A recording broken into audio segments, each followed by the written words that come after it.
he says he came out that other gate, turned away from the murder scene, drove 18, 20 minutes to his mother's house.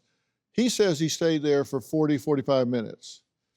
We heard the caretaker say, no, he was there for 15 or 20 minutes. Did he offer any explanation as to why he went there at all? Well, that night, his father had been admitted into hospice care. So the story is, I wanted to check on my mom since my dad had just been taken from the house. So he went to go see her. She suffers from dementia. She doesn't recognize him or doesn't really communicate with him. But when he got there, the caretaker said she was actually sleeping. I mean, it's that late at night. I mean, I spent some time down in the Low Country, Dr. Phil. You can't even get a seat at a restaurant past 8 o'clock. I mean, they shut down early, and this is after sunset that night about 8:30. Why are you driving so late at night? It just doesn't make common sense. But the defense story and what his story is to this jury is that, listen, my dad was really sick. He's in hospice. I wanted to check on my mom. So I went, I held her hand for a while, and then I went back home.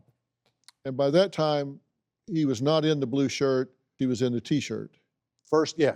One of his, I think, 2 or 3 wardrobes of that day he was wearing that night. Different than what we saw in the video. In the video with the tree.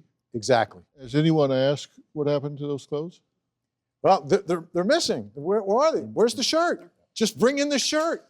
I mean, this case could be won for the defense in like 30 seconds if either Alex Murdaugh wears that shirt to court or his attorney puts it into evidence, because this is like a missing piece.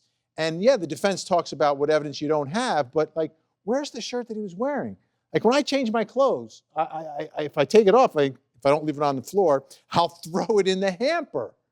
Just bring the shirt in, and then the jury knows that you didn't change your clothes because they were covered with blood. You know, the jury, they understand just basic day-to-day life.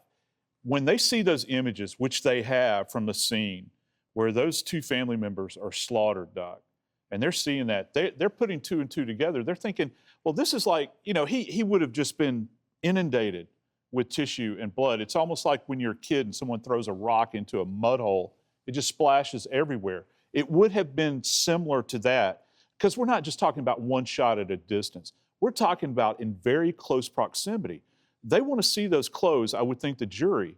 And here's the other big thing that they want to see. We've heard about this. We've seen all the destruction and everything that's gone on. They want to see the weapons. And there are no weapons. There's no weapons to be tested. There's no weapons to be seen. Do you have a story or a question for me? Click the link in the description and tell me what in the world is going on.